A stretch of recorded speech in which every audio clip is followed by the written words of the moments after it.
If you're watching the ABC, you're part of Australia's ageing population. The largest residential aged care provider looks after 138 aged care homes and 12,000, wait, I'm getting a message, 11,999 residents, 98 residents. Here's their ad.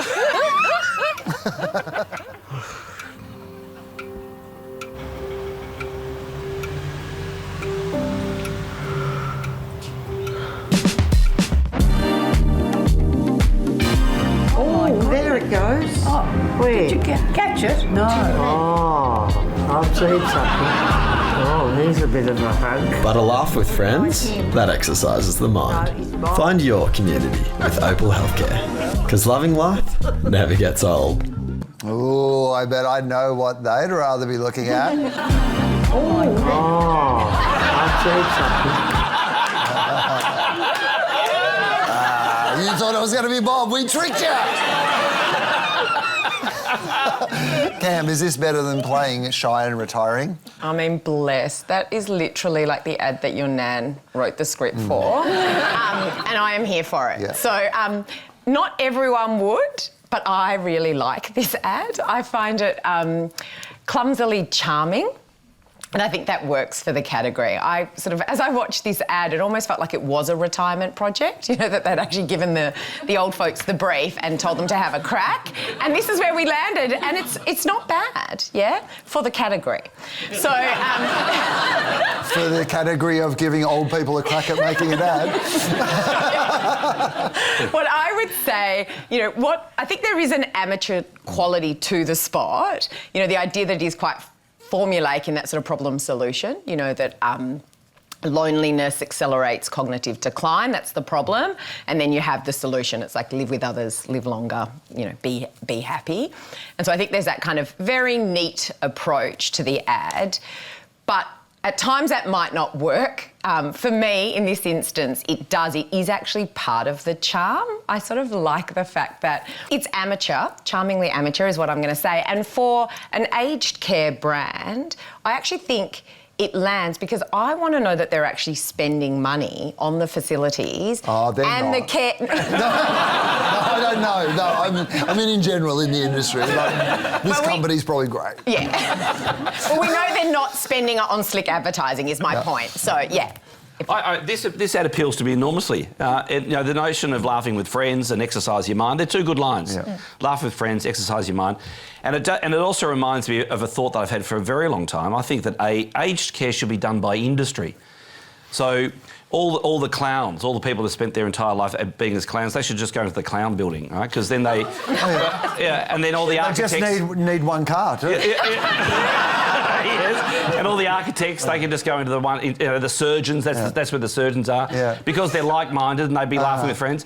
And I literally do fantasise that there's a business opportunity there. I'd like to be in an old people's home full of advertising people. Oh, that is... Oh, my God. And I would like to burn that home down. Oh, my God. You're a monster.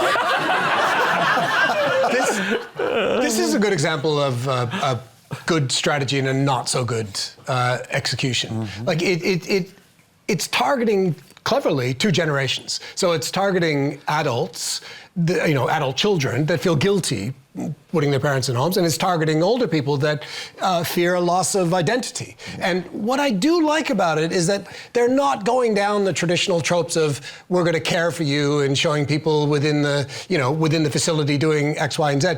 They're sort of not saying that. They're not saying we're going to care for you. They're saying that when your parents come in here, they're still going to be somebody.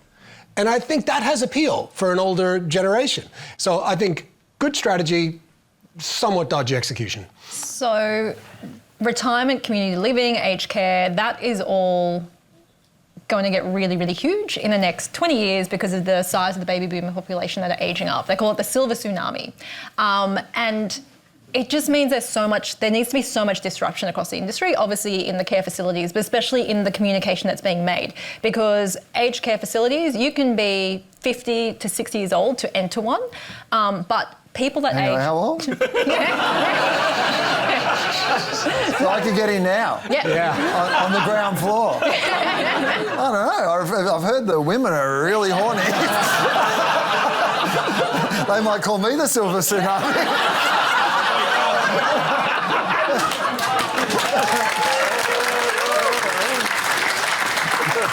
But, you know, the reason why most people don't want to go in them because they're like, it's going to be a hellhole, I won't know anyone, and they treat you like you're these kind of lifeless robots. And so that's why most baby boomers, I think it's like 40-something%, do not want to go into an aged care facility.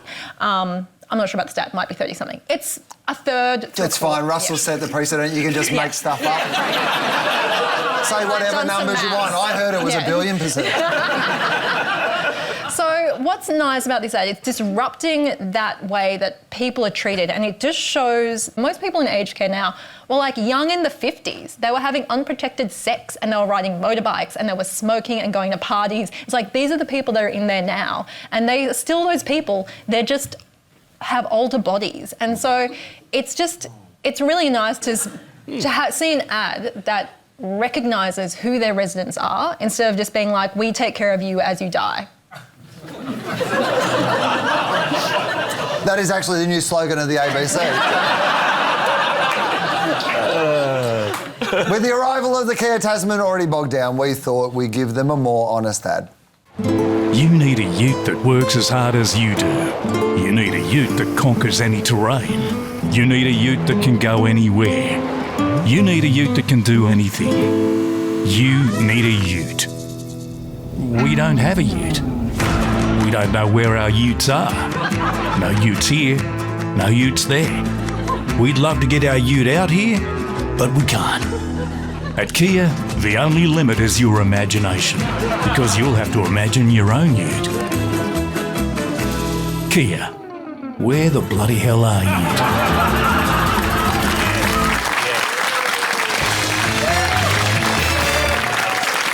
Please thank our panel, Russell, Karen, Camey and Todd. Stay